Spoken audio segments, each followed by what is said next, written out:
Yuba-Sutter.live's local government live streams are presented by Plumas Lake Self-Storage in Plumas Lake, where lifelong local residents are helping other residents keep things safe, providing indoor storage units, outdoor RV and vehicle parking,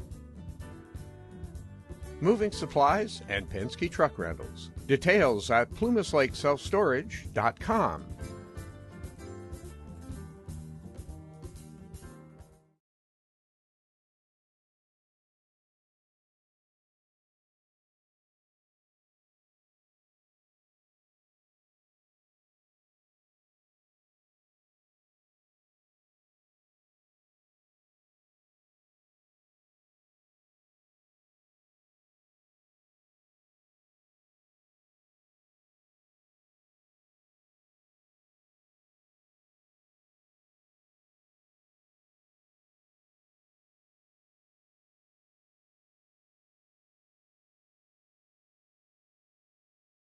Day, September 26th. Welcome to the Yuba County Board of Supervisors meeting. As a courtesy to others, please turn off cell phones or other electronic devices which may disrupt the meeting. If attending via Zoom, please have your microphones muted at times you're not speaking. All items on the agenda other than the correspondence and board and staff member reports are considered items for which the board may take action.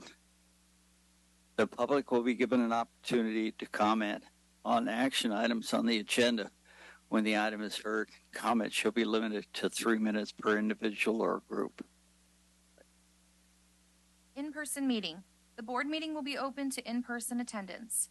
To remain in compliance with the state's public health guidance and Cal OSHA COVID-19 regulations, masks are allowed for individuals who choose to wear them. Zoom meeting. The board proceedings are available via Zoom, and you may participate in public comment by using the raise hand function.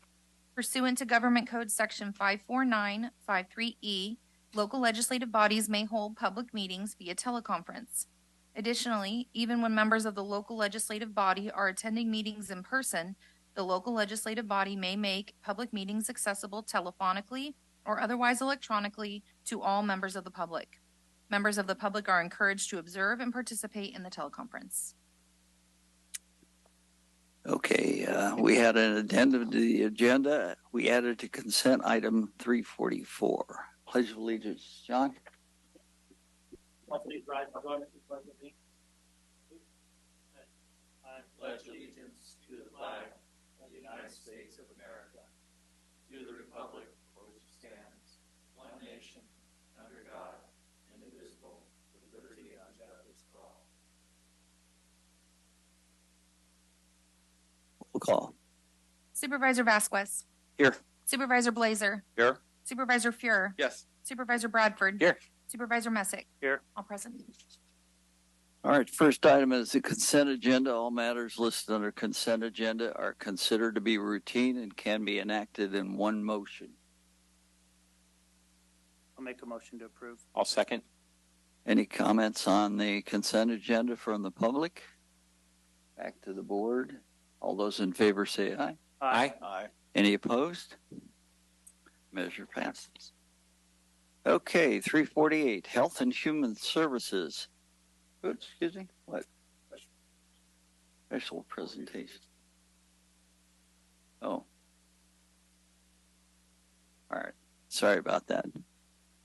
The special presentation received fiscal year 2022 to 23 annual report from Measure K Citizens Oversight Committee.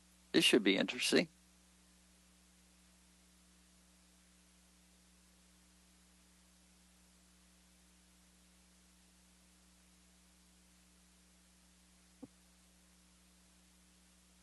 Morning, Board.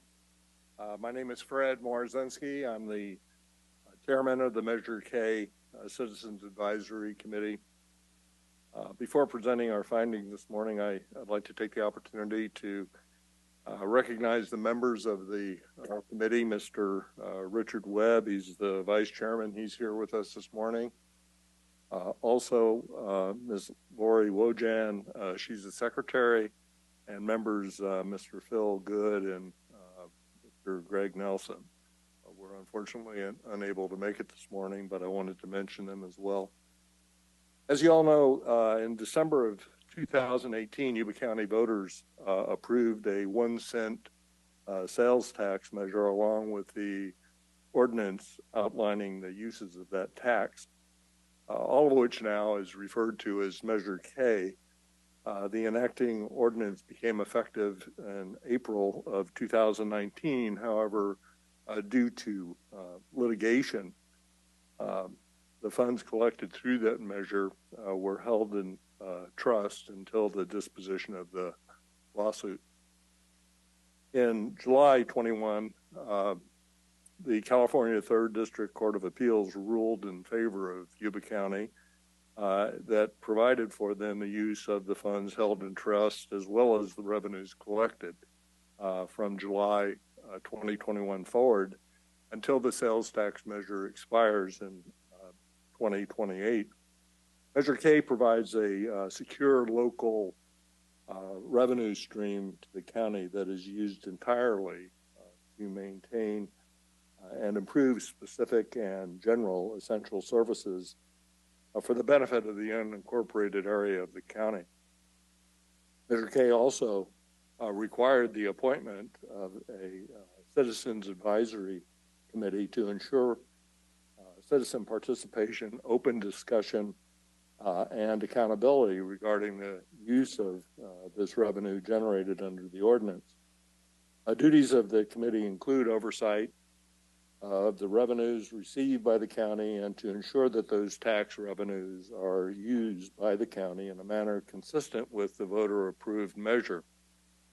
Pursuant to the requirements of the ordinance, the Oversight Committee also is tasked with an audit report annually, and it's to reflect the use of those funds. And today we're pleased to submit our second annual report.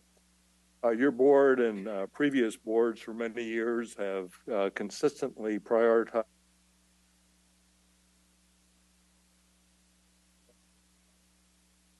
fundamental purpose, and that is the protection of its citizens. Limited revenues, however, have often constrained the board's desire to further enhance its goals towards that end. And needless to say, a strong public safety system is the foundation for building and supporting a vibrant, viable, and sustainable community.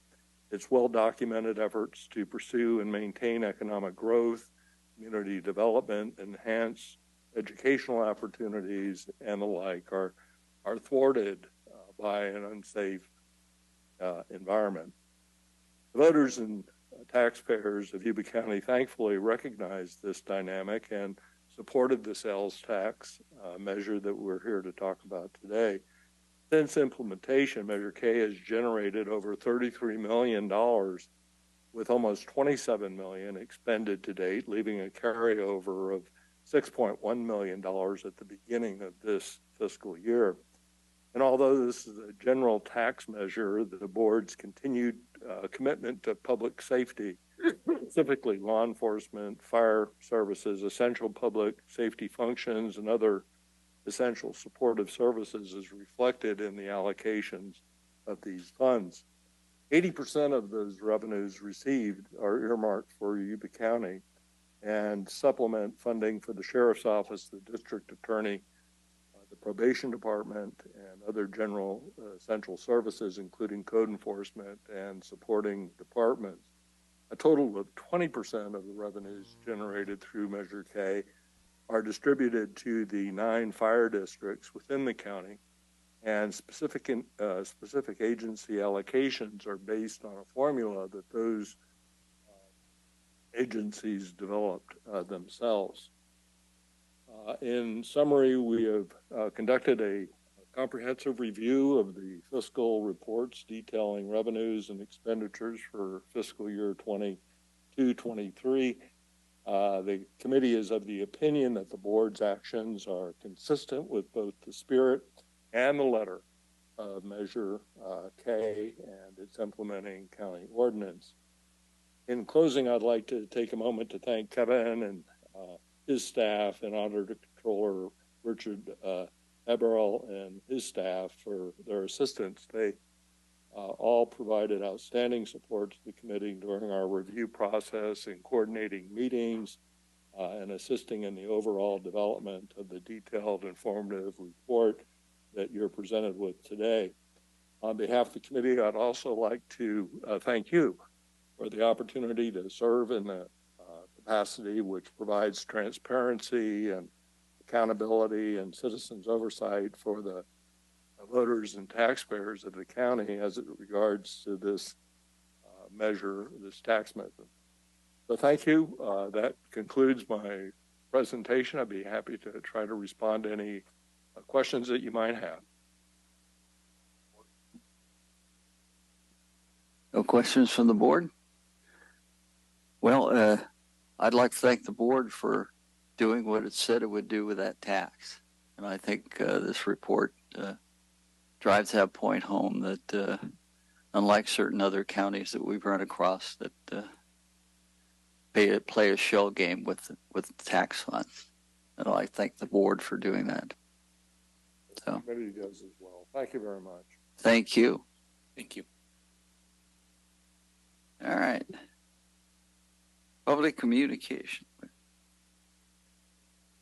We have public communication. Anybody?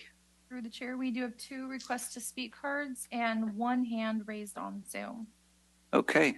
We'll go with 2 cards first. Linda Gordon.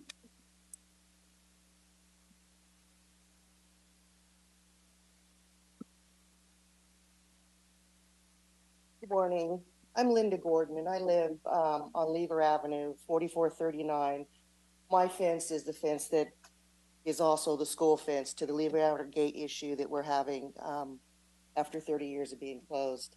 I just wanted to see what was happening, and I wanted to let you know that there are 4 other gates. I don't know if that was presented to you guys, but there's 4 other gates that are open on that campus. There's Olive Avenue, which has been the main ingress and egress. There's Blaser Way, which has been another main ingress and egress for as long as the high school's been there.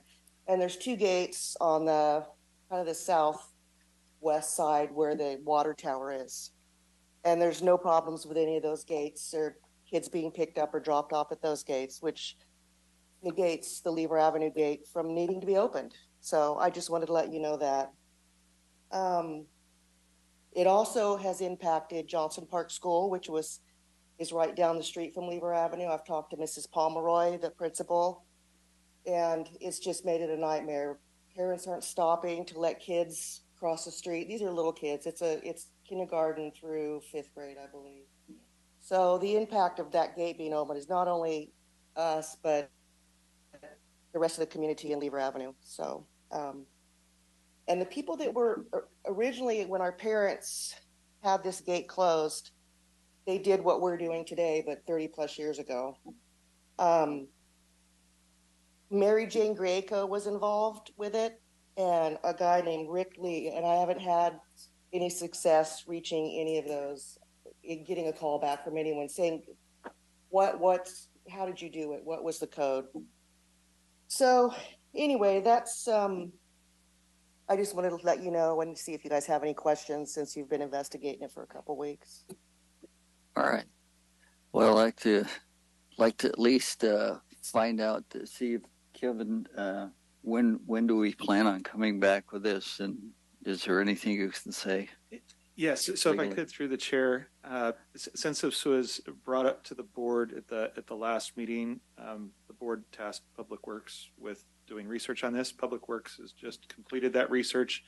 Going back to the creation of the parcels that the school is on, the roads, so what type of easements, ownership agreements, that type of thing. So they've just wrapped that up. Next step will be to reach out to the school district, to meet and confer with the school district to kind of go through all of the research that the county has done. If the board chair would like, when staff meets with the school district, the board could create an ad hoc. Is that correct, council? If you wanted to have supervisor involvement with that meeting and next steps. Okay. I would certainly like that. Okay. I'll go ahead and be on the ad hoc with you. Kind of curious as to what's happening. So, all right, we'll establish an ad hoc for that particular item of the meeting with the school board. So when will we know if when a decision's made? Do we get somebody as you see, it's taken more than right a day or two to actually get down in the weeds with it. So we'll get back to you as soon as we can when we find out something. But if it could, through the chair, if we have your contact information, Okay. if that's something that was provided to the clerk Okay. today, then we can reach back out to you Okay. and brief you on. Okay, because my father has an illness. I have to leave for a month, so okay.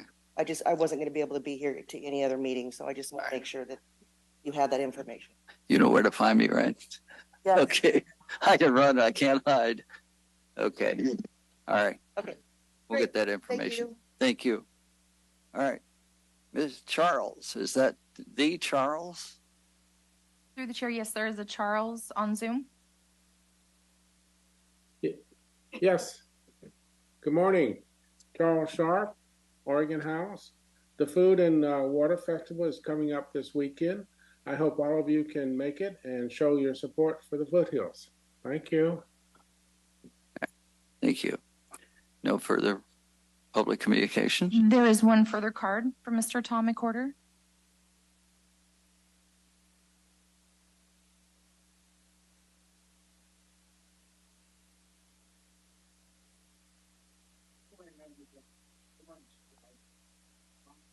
Okay. Huh? Oh, this one? Okay.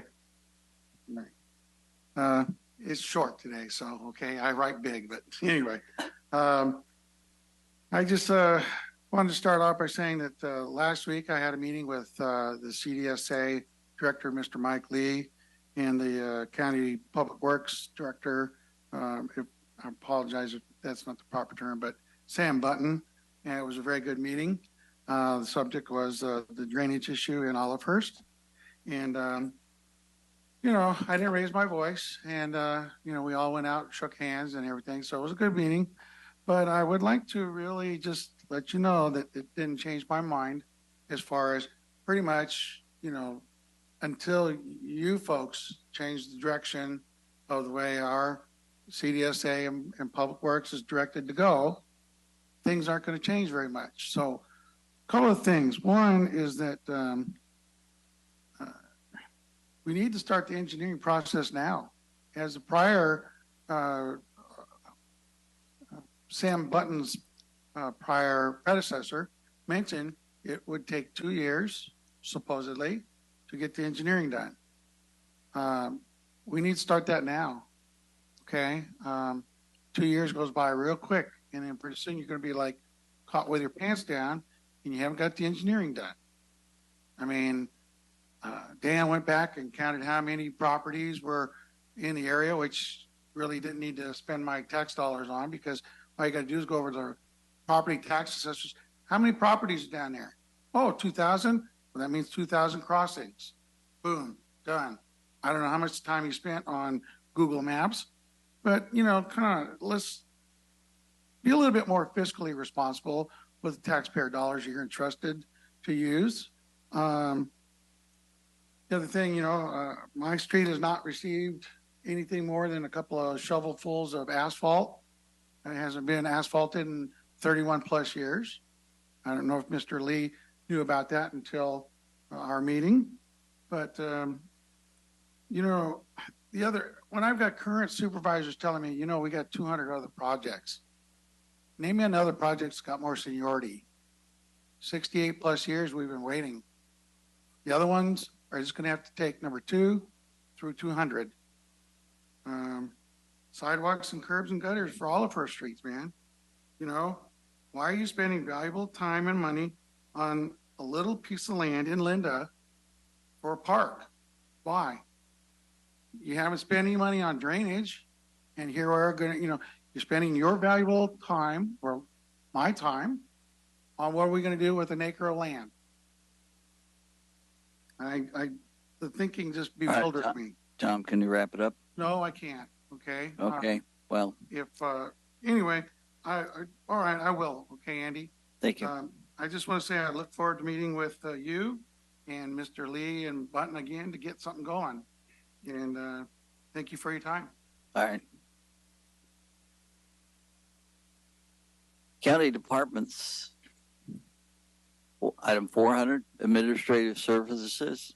Adopt resolution authorizing administrative services request to dispose of records per government code 26202. You're always in the mix. Good morning, board. Perminder Baines with Admin Services. I'm here to request that the board adopt the attached resolution authorizing administrative services to dispose of unaccepted bids and proposals. And this item does require a 4/5 vote. This is a routine item that we bring to the board annually. Back in 2015, the board authorized a resolution 2015-79 that established a process to dispose of records for each department. And that's why I'm here today. We're required to retain documents for a minimum of 2 years, maintain them or retain them for over 2 years. And the documents that we're requesting to dispose of are unaccepted bids and proposals for routine maintenance, landscaping services, pest control, flooring services. And the ones that we did award, they require a different requirement, and we have to maintain those for a longer period of time. So the documents here are for unaccepted bids and proposals. And like I stated before, this is a 4/5 vote. If you have any questions, I'll do my best to answer. Any questions from the board? All right. Any questions from the public? We'll bring them back to the board for a motion. I'll move to approve. I'll second it. We have a motion and a second. Roll call vote, please. Supervisor Vasquez, Yes. Supervisor Blaser, Supervisor Fuhrer, Yes. Supervisor Bradford, Yes. Supervisor Messick. Yes. Motion passes. Thank you. Thank you. Board and staff member reports. Provided to allow the board and staff members to report on activities or raise issues for placement on future agendas. Mr. Blaser, Supervisor Blaser. Good morning. So last week, Gary and I'm going to steal some of your, yeah, you are. what you were going to say. Gary and I attended the annual meeting of the Rural County Representatives of California, RCRC. I'm going to hit a couple of the high points, and I'm sure Gary has some input also. They had some pretty good panels, most of which were this time pretty relevant. I found a lot of interest in the plight of rural hospitals, and we're talking about small rural hospitals. I think the number was like 40% have gone out of business. It's 30, 40%, something like that. So it's a real serious situation. Another one that was the future of watershed health, and I just have to give Joanna Lassard some credit from Yuba-Sutter. She was on the panel. She, as far as I'm concerned, outshone the rest of them. They were all good, but Joanna was pretty impressive. And then the last one on something that's coming to you soon is the Care Court. So Care Court, that's an acronym which stands for, naturally, Community Assistance, Recovery, and Empowerment. So there's 58 counties. The initial rollout is for 8 counties to start trying to see if this is going to work. It's going to be tough to see if it does. It's trying to get people that are addicted or have other issues in front of a court and try to get care to them. Unfortunately, part of this is voluntary. Part of it is up to the decision of the court. It looks pretty shaky, but they are starting with 8 counties. And then I think by the end of next year, we're going to be mandated to do that with whatever adjustments they come up with in this first test. So Care Court is coming to a county near you, and I'm going to pass it off after that. Last couple weeks, we had the Metanoia Youth Rally, Let's Go Youth, at the Olivehurst Opeth Park. Great event, very cool. Also had a good meeting with one of our homeless consortiums. It was brought up that perhaps this committee wasn't as useful as it could be. What can we do to move forward? And I really appreciated that momentum to like, hey, what we're doing is not working. Let's figure out a way to be more effective. So we organized a Zoom meeting with some other local counties neighboring us about how they do things and what we can do to follow things that work and mimic those, and of course avoid things that don't work. Upcoming, REST, Regional Emergency Shelter, is having their fundraiser on Friday, and on Saturday is Say-Loves. So I recommend everyone, of course, go to those. They're both great groups that do great things. The ad hoc committee, I'm super excited about us doing that quickly and not having it take too long. So I'm good for later today. Let me know how soon we can do that and move forward so we can resolve that issue for my constituents. So Supervisor Blaser did steal some of my thunder with respect to RCRC, but there are two other sessions I wanted to mention. One, there was a session about the fentanyl epidemic and what various jurisdictions in the state are doing. We heard a little bit about Placer County's One Pill Can Kill initiative that they're doing. And just a lot of general statistics about that and the concerns, what's going on in the state and really across the country.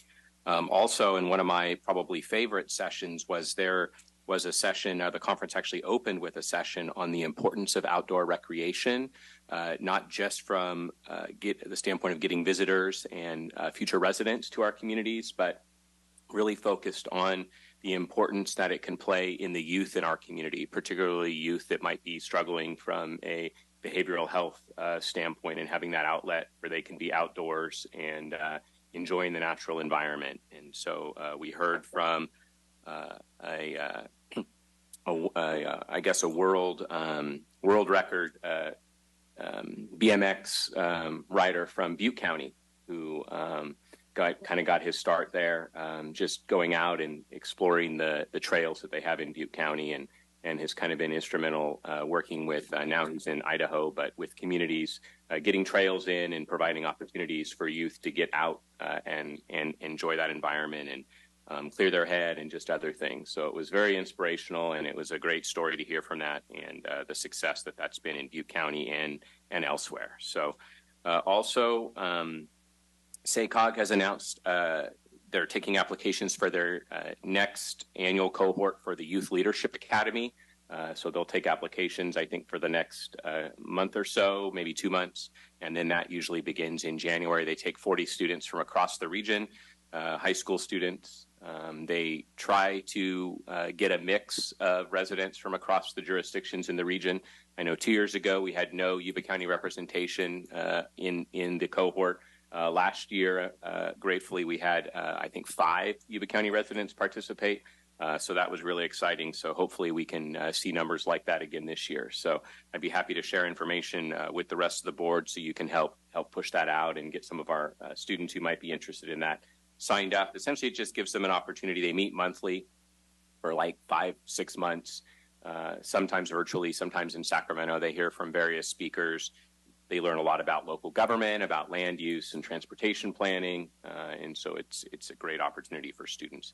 And finally, coming up on October 14th, in combination with the Plumas Lake Second Saturday Picnic in the Park event, we're also going to be having a safety fair in Plumas Lake. So OES is going to be out there, RD 784, Linda Fire, Yuba Sheriff, really just helping inform residents about emergency evacuations and natural disaster risk, particularly flooding. And so I'm really excited about that opportunity for Plumas Lake residents, help folks get signed up for Code Red, and make sure they know their zone and zone haven and all those really important things as we enter flood season. So that's it.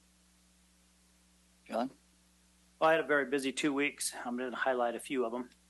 On the 13th, I was able to be a speaker at the Woman of the Year in Real Estate, and it was special to me because it was my mother. Took her 53 years, but she finally achieved that. And same day, I went to the cattle drive that evening The 15th, I went to ribbon cutting for Mountaintop Coffee Shop in Brownsville. They joined the chamber. If you guys haven't ever been up there on Friday evenings, they serve pizza and salad, and they have live music or comedy shows. So really neat atmosphere in Brownsville on Friday evenings. That same evening, I attended Sodbusters and attended bar for an hour. Had a good time there. Let's see. The 16th, I went to the end of summer event back up at the Mountaintop Coffee Shop. Had live music and lots of stuff going on. That was nice. And that same evening, went to the Marysville Police Officers Association dinner at the Elks Lodge along with Don, Supervisor Blaser. And the 20th, I had another speaking event. I spoke at the demolition party for Foothill School. So they're ripping out the interior of Foothill School and replacing all the walls. My picture was on the front page of the paper, but they didn't put my name there, so nobody knew it was me. So, the 21st, I went to Recovery Happens over in Yuba City. Our probation department was there, along with many other organizations. It was a nice event. And the 22nd, I had the pleasure of delivering 8 laptop computers donated by MGE Undergrounding to the Camptonville Community Partners Challenge Resource Center.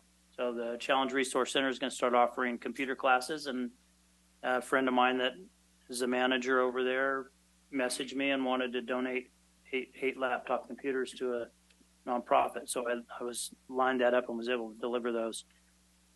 23rd, went to Hogs and Hulas, Marysville Kiwanis, and 25th, I had a meeting with first five commission meeting, special meeting where we approved some funding for Yes Charter for their 1 to 3 year old outdoor classroom. It's going to be a real neat thing up there in Oregon House. And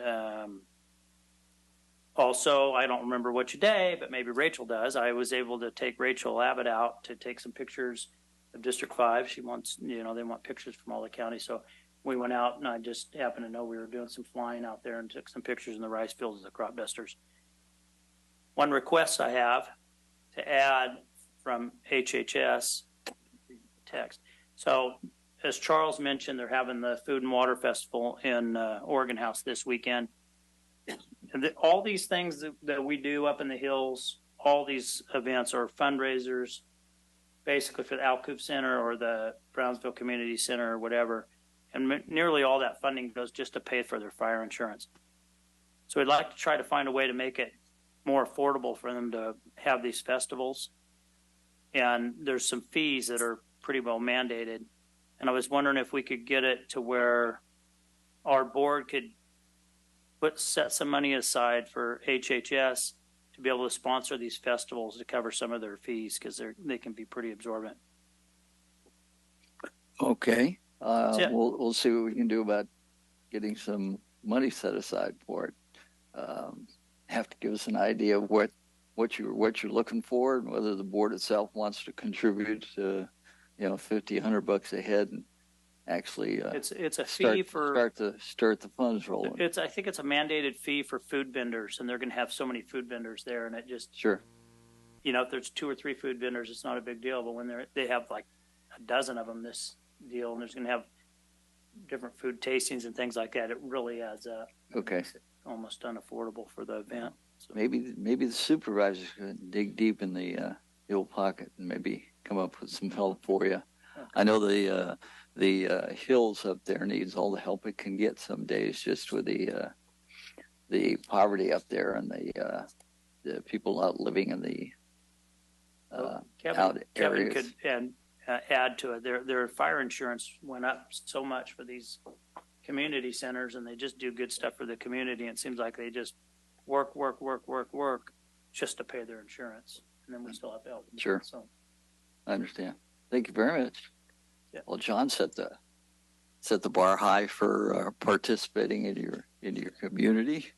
I, on the other hand, did not attend quite as many meetings. I did attend it was the 50th anniversary for Area 4 and Aging, and they had a presentation from some of the people that did the Meals on Wheels. And if any of the ward really wants to find out what Area 4 and Aging does and what Meals on Wheels means, please take a ride along and deliver some food. It'll open your eyes to a group of people that the worst thing that can happen to an older population is to be forgotten. And the Meals on Wheels is an event for them every time you show up. So if you get a chance. And John mentioned mental health, and I would like to see if we can find out, are we making any progress in finding out what Yuba-Sutter spends, and it gives us an audit so that we can decide whether we want to continue with something that's not really beneficial to a lot of Yuba County. I've been reading on some of the school camps they do it during the summer, and that's not really a good program until they establish some rules. And I thank goodness the governor vetoed a bill that required schools to be able to bypass parents on their children in the school. They are their parents. They're not the school's kids. And September 20th or 30th, I'll be at the Walk for Hope at the Veterans Park on 5th Street, and that's to explain what the hope of this county is, and the many people that get involved in suicide prevention, and the many different areas they have to go to, because I think the one incident that happened down at the high school, she just didn't know where to go, and we want to make sure and get that to all of our kids in schools, and hopefully give them hope. All right. Kevin? County Council.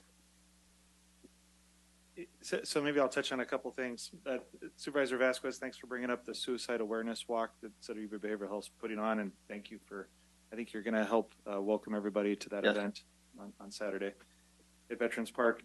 In regards to the Food and Water Festival and frankly just other festivals and certified farmers markets, so the fees that Supervisor Messick is referring to have to do with environmental health fees that for when you have food at these festivals, there's a process, there's inspections, et cetera. And so our environmental health department operates solely off of fees that they charge for services, and then some grant funding that we receive through the state. So they don't operate.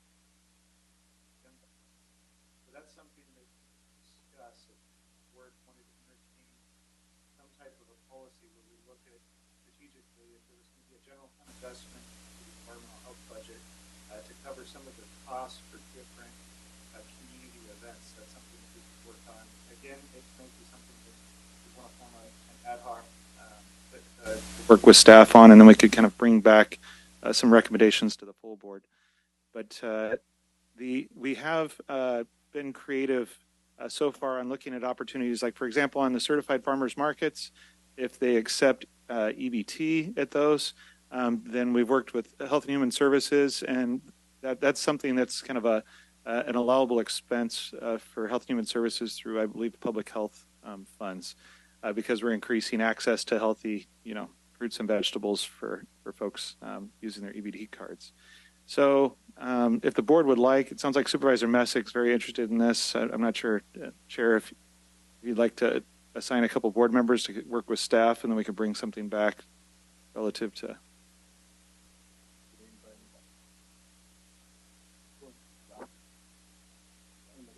Sure.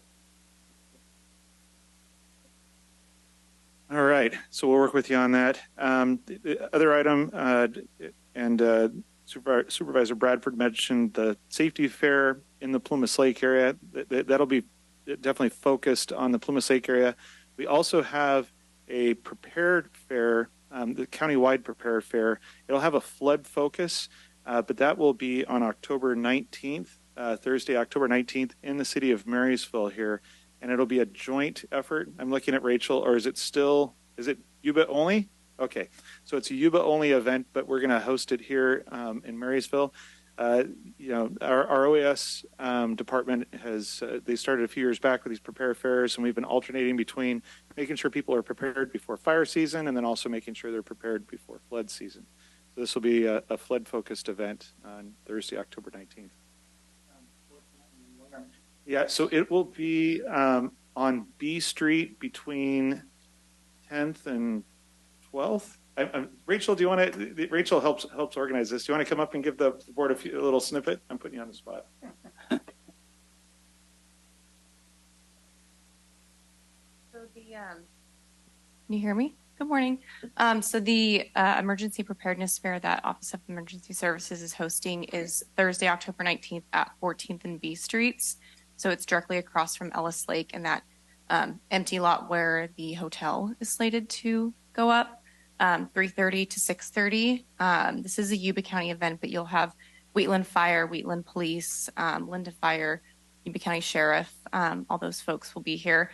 And then, of course, as Supervisor Bradford mentioned, on Saturday, October 14th is the kind of more Plumas Lake focused event. Linda Fire will be on hand, Yuba Water Agency, Reclamation District 74. So 2 events, I think 5 days apart.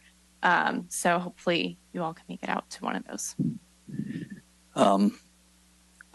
District 1's rather unique in that it has a resurfaced road, Northfield Road, that goes out to Brophy, and the last incident with the Orville Dam, I told them to use Hamilton, Smartsville, Northfield Road to Brophy. When you get to Doolittle Gate, pitch a tent because you're out of the floodplain. It's one of the quickest ways, and you don't get involved with any of the traffic. And that might be something that we could get out to District 1 because it is such a concentrated area, and then you're going to have a lot of cars. But Northfield Road will hold a bunch of them, and so. Yeah, OES is obviously very interested in the education aspect, so happy to work with you on what exactly you're looking for. And as far as the funds for events up in the hills, I think that water agency should take a look at that too, because you have the fire insurances really hurt people up there as far as the cost goes, and maybe they can help somewhat. Thank you. So through the chair, I just had 2 important events I actually forgot to mention that are this weekend. I was kind of looking forward out into the future with the safety fairs. I've been a little bit more involved in that, but thank you. It's really exciting. On Saturday morning, we have the National Pumpkin Way Off is coming to Yuba County. It's going to be at Bishop's Pumpkin Farm, so that's 10:30 on Saturday morning. So if you're looking for something to do on Saturday morning after the previous event related to suicide, then I'd encourage you to go out to Bishop's and watch the Pumpkin Way Off. And also that evening, there's a great event going on in Wheatland. The Harvest Festival at the Wheatland Community Center starts at 6 p.m. and that's a fundraiser for a lot of nonprofits kind of in the Wheatland area. So anyway. Just to follow up on Supervisor Vasquez's comment there on is tied to our prepared fair and making sure people are prepared. We also want to make sure our organization's prepared, and our OES works closely with the Sheriff's Department on pre-planning, for example, on evacuation routes for different events. And we recently demoed a new piece of software. It actually uses AI to help predict how long it would take to evacuate a particular area. As the board's aware, we use zone havens, so we already have the county kind of carved out into multiple zones. And this software would allow us, for a particular zone, we would know how long it would take to evacuate that particular zone. It uses live data, and it helps you It's kind of like Apple Maps or Google Maps helps you understand, figuring out the best route. This software will help us predict, if you have everybody rush out, which roads will clog and which way we should encourage folks to go based on a particular event.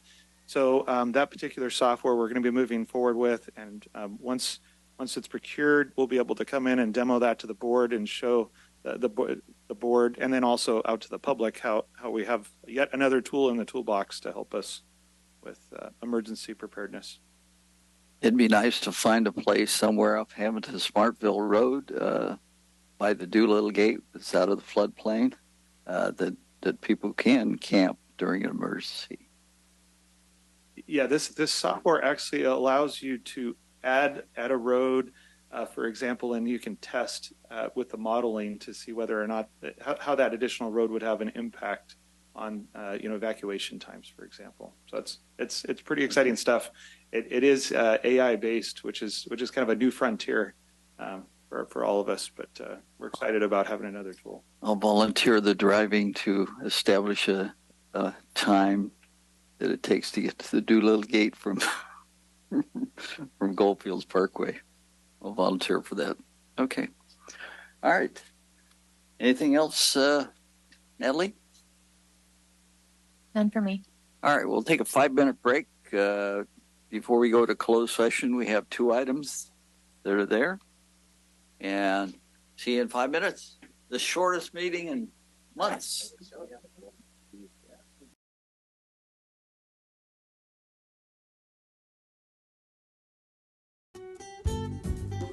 Yuba-Sutter.live's local government live streams are presented by Plumas Lake Self-Storage in Plumas Lake, where lifelong local residents are helping other residents keep things safe, providing indoor storage units, outdoor RV and vehicle parking, moving supplies, and Penske truck rentals. Details at plumaslakeselfstorage.com.